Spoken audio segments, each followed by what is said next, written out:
Everything starts the day your mum's egg meets your dad's sperm. 4 weeks later, your little brain begins to form. Epidemiologist David Barker says that whilst developing inside our mother, we are receiving postcards from the outside world. These postcards tell us if this world is dangerous or safe, if food is plentiful or scarce. Knowing nothing else, we learn from those messages. Let's watch what we experience and learn inside the womb from the fetus perspective. Month 1. Only 24 hours alive, every bit of genetic information is already present in a single cell, from our hair color to our talent as a future pianist. Then we divide ourselves again and again. After around a week, we travel from the ovaries to the uterus, where we then undergo the Great Divide, splitting into two, half of which will become us, while the other half forms the placenta, which brings us food and oxygen and carries away waste. By week 4, we have developed into a small being that is growing at a rate of 1 million cells per second. Our spinal cord, heart and brain are now clearly visible, even if we are just the size of a poppy seed. Month 2. At about week 4 to 5, our heart starts to beat, and we are now 10,000 times bigger than we were at conception. This is a crucial point in our neurological development, as our brain grows at a rate of around 100,000 cells each minute. If our mother consumes alcohol and drugs or experiences extreme stress or trauma, our tiny brain can get damaged. This can lead to maths problems at school or even schizophrenia some 40 years later. If our mum stays healthy and can relax, our brain can develop to its full potential. We are now the size of a raspberry. Month 3. At the beginning of month 3, we start to react to stimuli.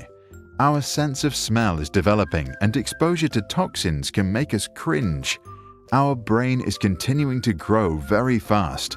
Our ears start forming, and we can soon hear our mum's heartbeat and voice speak. Still small enough, we have plenty of space to move inside the belly. Our mother's womb becomes our sensory playground. We learn to move our arms, stretch our fingers, smile or suck our thumb.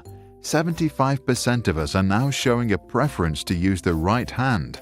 We are now around the size of a lemon. Month 4. Our head makes up about half our total size.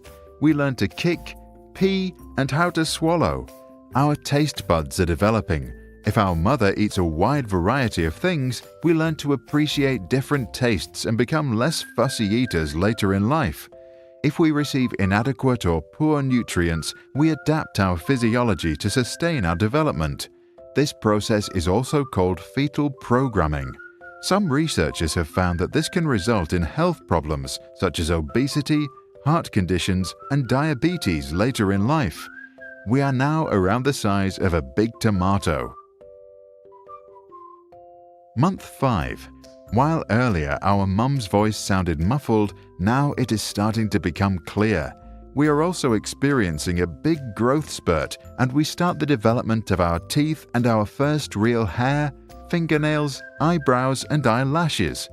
We are becoming more active each day and enjoying flexing our tiny muscles. As we wriggle, kick, and turn, our mother will start to feel us moving.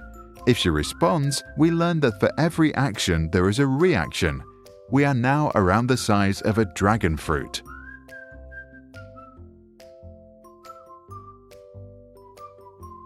During this 6th month, a major mark of brain development occurs. Our brain's cerebral cortex splits into 2 hemispheres. But it's also an exciting month for our eyes, which open for the first time. Even though we see only blurs, we start to respond to light.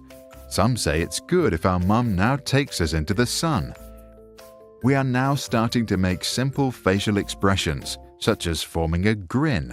We probably learn to communicate for the time when we are born when we want to show our feelings. We are now around the size of a small cauliflower. Month 7. we begin to develop regular intervals for sleeping and being awake. The hair on our head is now clearly visible and our milk teeth have formed under our gums. When we hear our mum speak, we may respond with an increased heartbeat and movement. Some researchers claim that we now begin to learn language from hearing the voices from outside because, once born, we seem to show a preference for our dad's and mum's native language. If we were to be born now, we would have a 90% chance of survival and arrive the size of a pineapple. Month 8. We are now behaving like a newborn. Our brain is functional and our nervous system ready. Our lungs are almost fully formed and we are practicing breathing by inhaling amniotic fluid. We now spend almost all of our time asleep, maybe dreaming about our near future. In preparation for birth, most of us will have now turned upside down. To get through that tiny hole at the end of the tunnel, our bones and skull are still extremely flexible. Only the immune system is still in its infancy. It will take many months after birth until our internal bodyguards can fully protect our health. We are now around the size of a melon. Month 9. In the last month, we keep practicing our motor skills and kicks. When our mum laughs, eats sweets or drinks an iced tea, we might respond by bouncing up and down. If we could already understand research papers, we would now hope that our mum can bring us to the world through natural birth, which protects us through a stronger immune system for life. The puzzle of what is nurture and what is nature is now well underway and already shows a first image of our character. The most important missing piece will be added in our early childhood. At the end of the 9 months, we are around the size of a jackfruit. After many hours of hard labor, we will be welcomed into this world.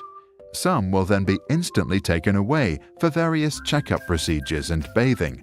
But if we are lucky, we will first spend some time with our mum.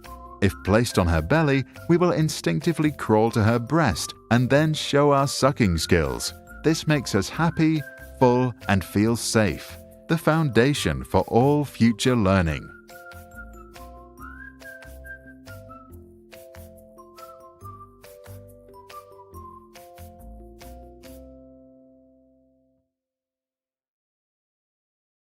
Millions of students from all around the globe have watched our Sprouts videos for better learning.